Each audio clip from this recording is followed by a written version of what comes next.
Hello and welcome to another episode of Charles' Weekly Parti. I'm Charles, your host, and I'm glad to be back this week. Before we get started, though, let's roll the intro.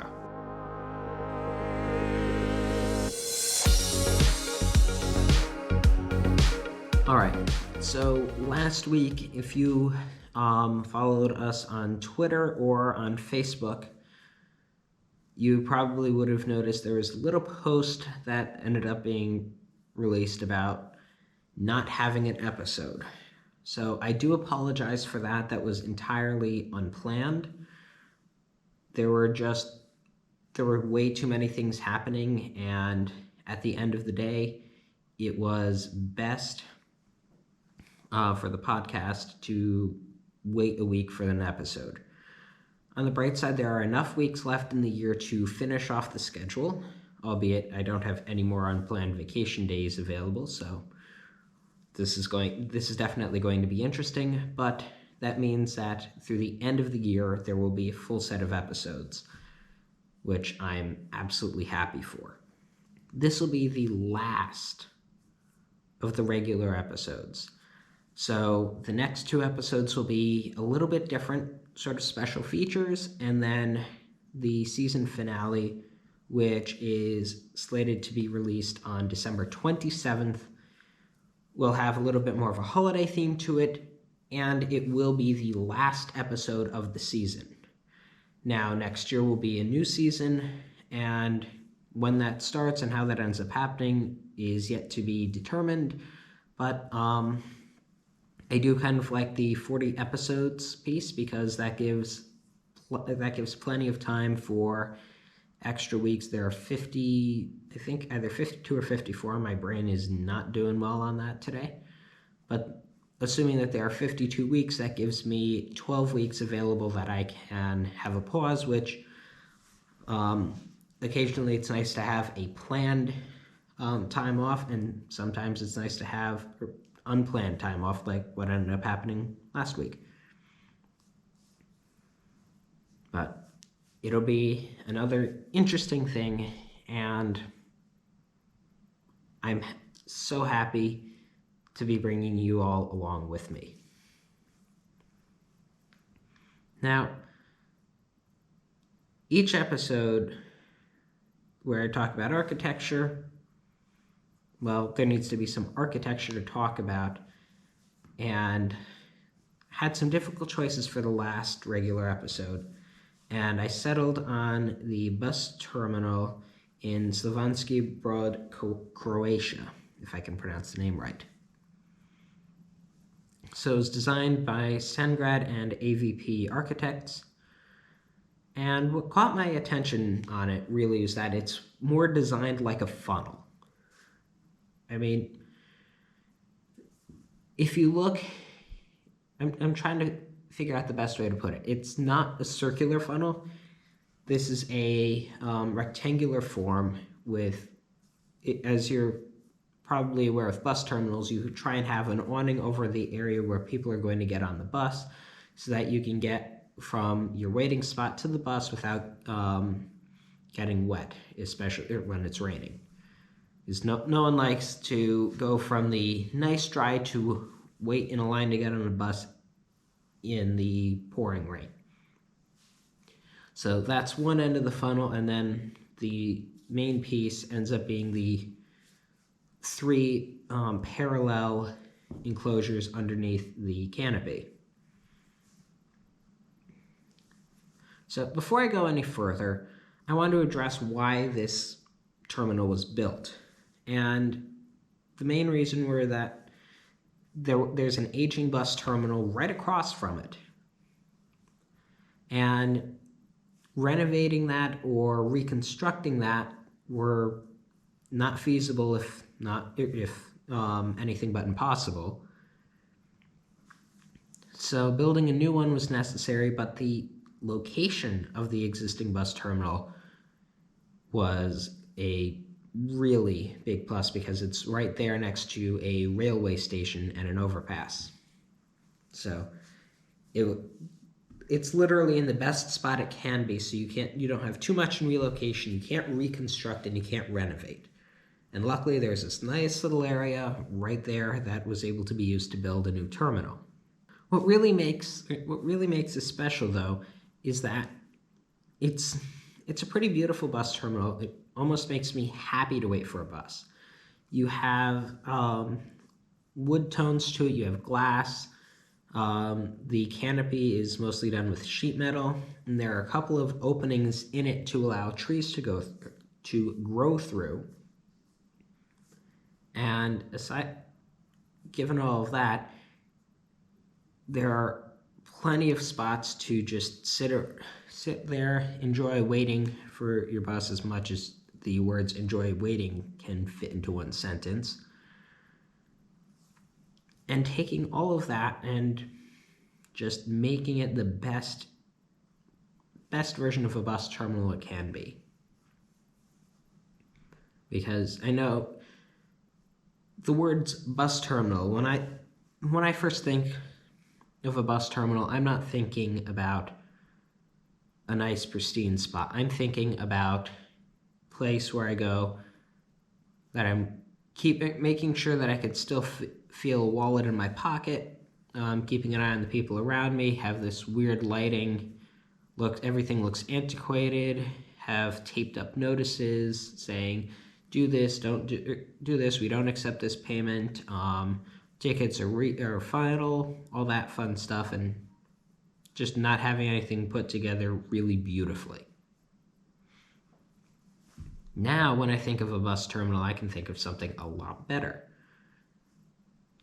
Because this just says, okay, so people are going to have to wait, let's turn that on its edge. And I can see the old bus terminal, which is definitely closer to the stereotype, makes me really glad that they built that new one. So with the 3 enclosures, one of them is for tickets, information, toilets, waiting area, and administration. Everything that you'd expect to have in a bus terminal. Because, well, let's face it, you need to get the tickets to ride, and if you're a tourist, you're going to need some information, and the info desk for that is, well, crucial. And let's face it, no matter what happens, if you're stuck waiting, especially if delays happen, you're going to want to use the restroom right before you get on the bus, and having that is another essential part of a bus terminal. And I wasn't able to get any pictures of the bathroom, but I have a strong suspicion that they're going to be a lot better than what's on everyone's mind. Because I know right off the top of my head, if there's a place I don't want to have to use a restroom, it is any type of transportation terminal, because I've not been in any one of them that really feels, ooh, sparkly, ooh, nice. When you walk into one of those, it's just, you wish that you were highly congested, and if you were highly congested, the scent can probably still get through.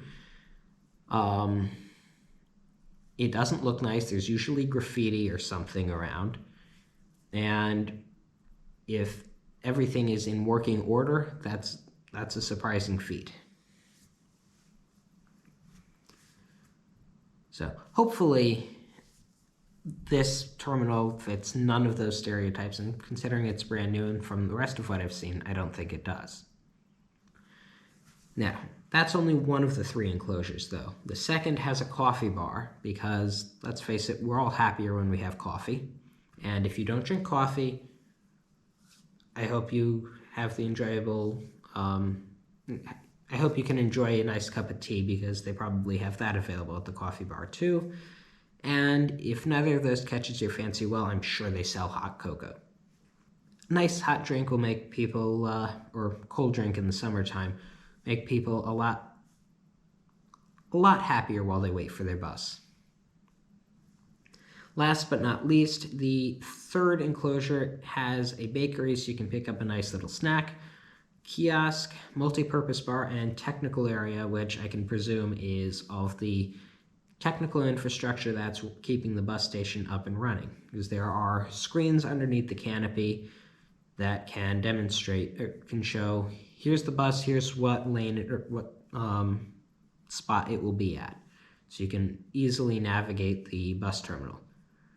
Now, one other thing I really want to point out about this terminal is that pretty much everything is designed to suit more than one purpose. And reading that is from the architects brought into mind a few questions. Because you're thinking about it, what can possibly serve two purposes at a bus terminal? Well, first off, the terminal itself serves two purposes.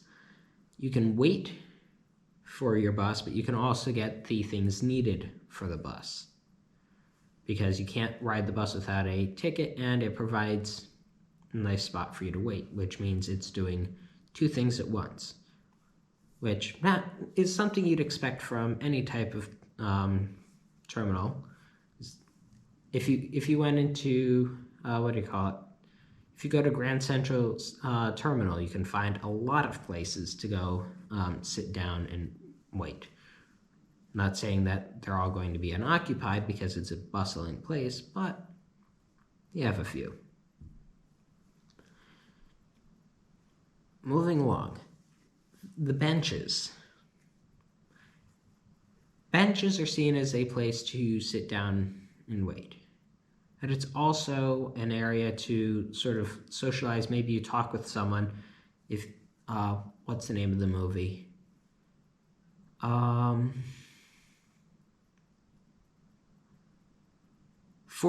Forrest Gump. I'm sure they don't actually. That's not actually the title of the movie. But sitting there waiting for the bus and talking with strangers. That was beyond a fun experience to watch, and that's something that can be facilitated. So a bench isn't just a spot to sit and wait. A bench can be a spot to sit and meet new people, have interesting conversations with people you'll meet that one time, never again. But having that potential is a nice little thing. Maybe you sit down, meet with a friend over coffee. You wouldn't think to do it at a bus terminal, but this one, you could probably do that. Maybe you're riding with a friend to another area for a fun weekend. But having that versatility, I can't pick out all the locations where they made things dual purpose, but I think it's quite admirable that they went and took the effort to do that. So, all in all, the real architectural ideas driving that are all taken to make sure that a bus terminal, a place that most of us don't look favorably upon, can be the best spot to wait for a bus, and that could be one of the highlights of your journey. I mean, personally, I would go take a bus out of this bus terminal just to enjoy the experience. And then I'd probably go to another bus terminal that fit the stereotype and wish I was back at the first one. But here we are.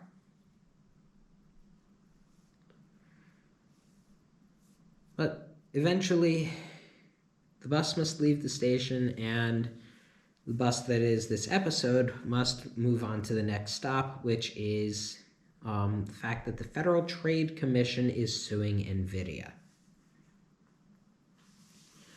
So the FTC has filed a lawsuit to block NVIDIA from acquiring ARM.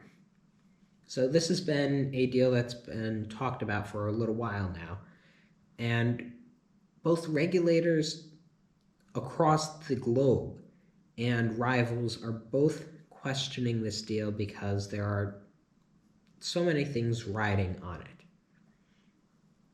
ARM is not one little tiny thing. It's a pretty big, ARM is a pretty big deal. And if you aren't familiar with the tech world, you're probably not as familiar with ARM. However, you you probably do have ARM because 90% of the world's smartphones are based on ARM chip blueprints, which means that ARM provides a basic understanding of here's how the chip should be, and individual companies can modify it to fit their particular needs. Also, the M1 that I've talked so much about is ARM-based because ARM shares a lot of their chip designs and their chip expertise with other companies, with Apple, AMD, and Qualcomm being major examples of this. So what ends up happening here is NVIDIA is unquestionably a big player in the computing industry. Most people have heard of it. A lot of people have their products because NVIDIA graphics are fairly common. So a lot of people with, if you're doing professional work, you probably have something from the NVIDIA Quadro lineup. If you're gaming and you have an NVIDIA GPU, you'll probably have something from their GTX or RTX series. And even laptops have, most of them with a graphics card, any gaming laptop especially, will have NVIDIA graphics in it quite commonly. Your standard run-of-the-mill laptop will have what's called an APU in it, which basically means that the processor is capable of handling both graphics and computing. So right now the laptop in front of me has one processor, and it uses the integrated graphics ability in that to display the image on my screen.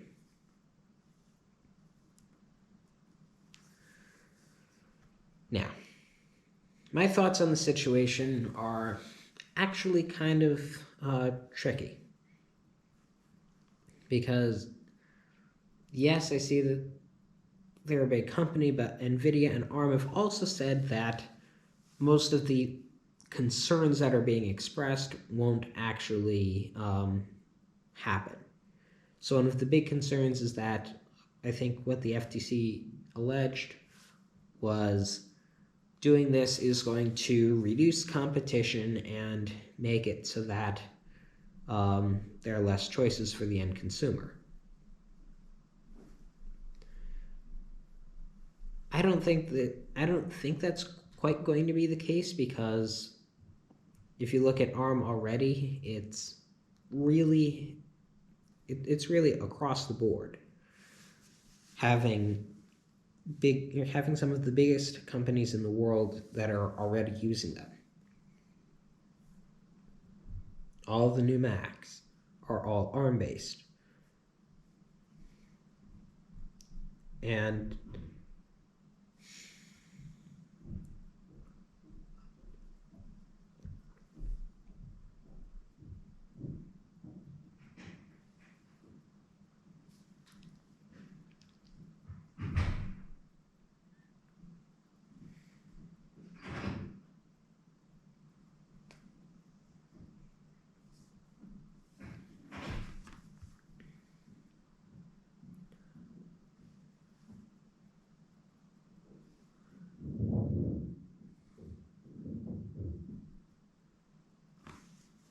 it's gone to at least 46, 47.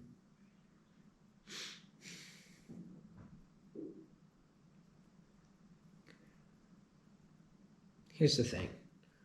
ARM is already one of the biggest companies around on that. So it stands to reason that NVIDIA owning ARM would be a possible thing of, here, get your processor from ARM, and your and the ARM processors play nicest with NVIDIA. But will that be the case is a huge question, and the problem is it's a question that can't be answered 100% unless the acquisition actually went through. And the tricky part on that is that NVIDIA has said the acquisition, they're not going to be changing the way ARM operates, and ARM has said the same thing. Literally, it would, to the best of my knowledge, be changing around who, it would just be changing who's officially the owner of the company without changing how everything else works. Problem is, in the past, this has not always been the case. I'm sure you'd like it to be. If it was unquestionable that NVIDIA acquiring ARM wouldn't do any bad things to the industry, no one would be standing in its way. But this was a 4-0 vote to make the lawsuit, or file the lawsuit against NVIDIA. So I'm sure you can tell it's pretty, a lot of people are against it. I'm somewhere in between on it because I can see it has pros, it has cons. I'm sure NVIDIA could use a lot of knowledge that ARM has, but they could do that just as well without owning the company. And ARM could benefit from some of the knowledge and tools that NVIDIA has. But all in all, we'll have to see how it plays out, but my thinking on this is that I don't think the deal is actually going to be able to go through just because of the sheer number of countries that are against this actually happening. Speaking of other countries, all countries have a little bit that they can benefit from with the recent NASA DART mission.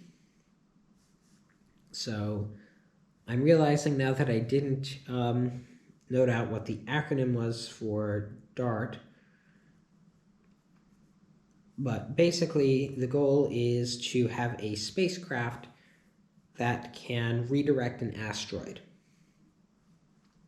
So this current mission is designed to go and try and see if they can knock an asteroid a little bit off of its intended course of travel.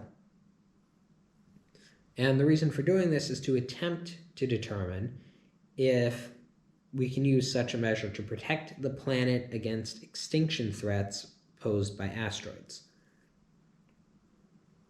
Most of the asteroids that aim for the Earth are, I think, 1 to 20 meters in diameter, and the majority of them go and burn up in the atmosphere. Problem is that once every 500,000 or once every 20 million years, you have big and gigantic asteroids that come on a collision course to Earth. So the million-dollar question is whether or not we can successfully redirect asteroids. If we can successfully redirect an asteroid, that means that if we do have a ginormous asteroid headed straight for Earth that threatens the extinction of the planet, we have a fighting chance against all being turned into magical space dust. However, if this mission is not successful, that means we could still have an issue if such an asteroid were headed to Earth. And I think right now one of the big ones that's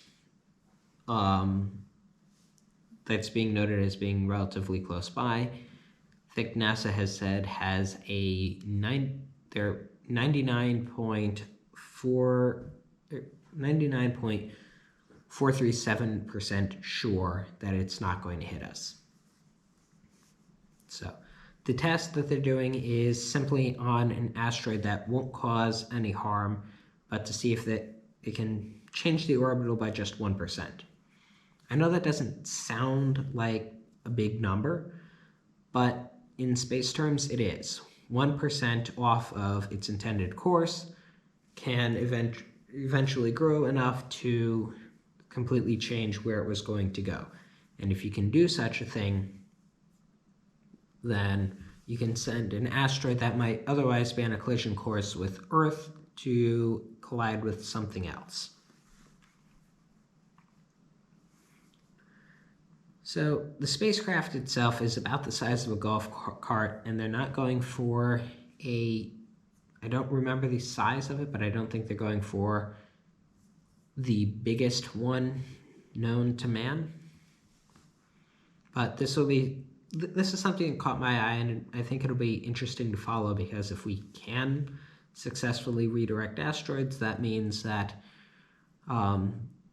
the threat that a lot of people recognize that they can pose wouldn't be as big of a threat. Because right now, I know one of the biggest things that gets explored in some of the sci-fi movies is what happens if you have this huge asteroid going straight for Earth that's going to cause extinction. So if you can't do anything about it, well, you're just going to have to go about your day and realize that you won't be doing the same thing the next day. So my thoughts are just to follow that, see how well it goes. I think the actual redirecting of an asteroid is supposed to happen next year, and just because of the way everything's designed to work, there won't be any debris created because of it. Because what ends up happening is the spacecraft hits the asteroid in a direction that it's not actually going, so it's similar to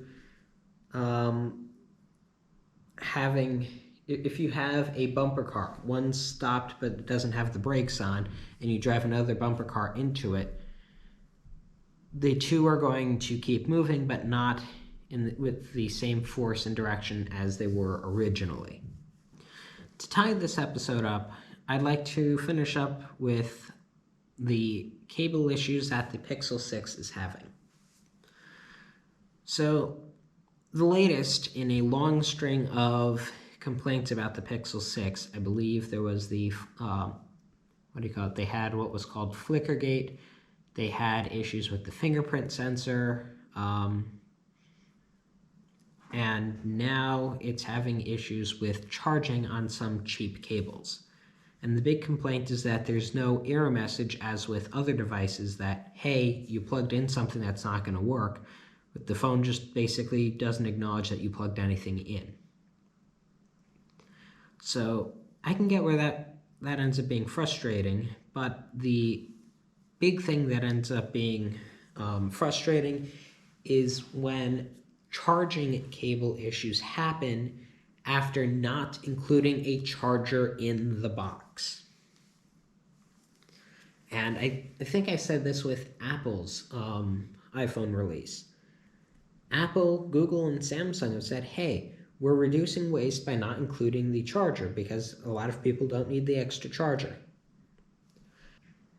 If you do something like Apple did, changing the Lightning to USB-A cable that they included in the box to a Lightning to USB-C cable and then removing the brick, well, for all of the Apple people, unless they owned an iPad charger from an iPad Pro, Air, or I think now Mini, the old charger blocks wouldn't do any good. So now you had to buy a new charger block anyway.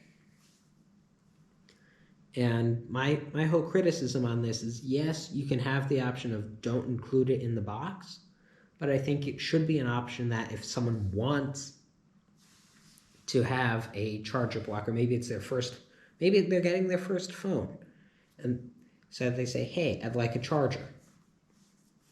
Not have to pay $30 extra to get a charger for the phone.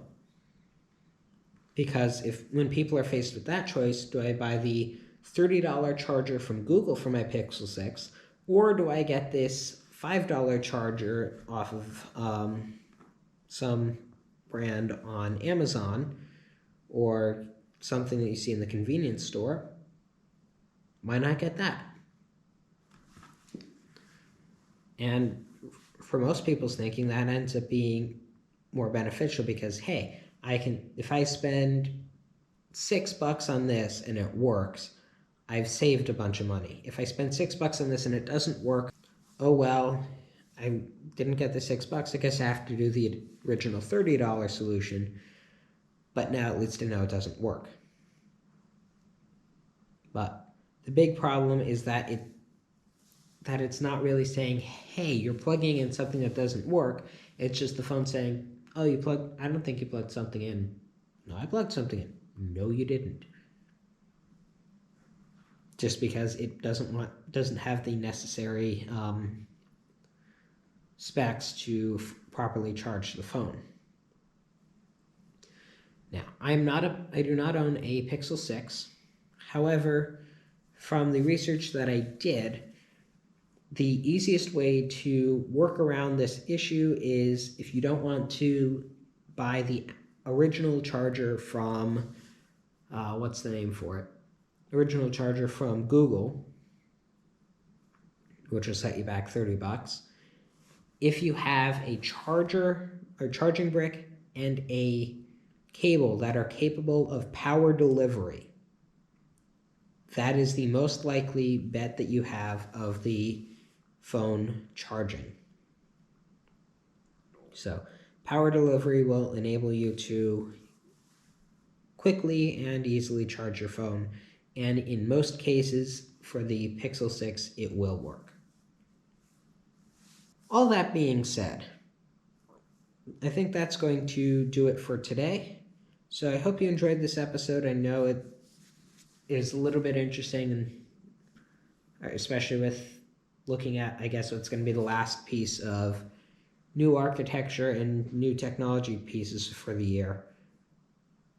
But all in all, it's definitely been a lot of fun, and I hope you enjoyed this episode as much as I did. So, closing up, I think it's just think through decisions before you make them. Yes, in the Pixel case, it would have set Google back a little to have to say, or to have people say, yes, I'd like to get a charger with mine, than to just say, well, if you want the charger, you can get the $30. You can pay the $30 for it. Then that would make a lot more sense than what's currently going on. Is having issues because people aren't getting the default charger because the default charger isn't included in the box. Well, it creates a circle of issues, which all could have been avoided by making one other decision. And it seems that the big driver behind that decision is not environmental benefit, but rather cost benefit. So, if you did enjoy this episode, though, I invite you to subscribe so you don't miss any future episodes. You can also go to anchor.fm/CharlesWeeklyParti, where you can listen to previous episodes of the podcast, as well as interacting by leaving a voice message. Also, you can support the podcast, which helps out a lot. If you happen to be listening on Apple Podcasts, please leave a review. And with this episode, if you want to see the action on YouTube, you can. Most of the episodes are released there. There are only a select few that, for reasons involving the availability of a video set, don't get recorded on video but audio only. So, with that, I wish you all the best, and I'll see you next week for what will be one of the last 3 episodes of the season and one of the special features. So, take care, have a good week, and roll the outro.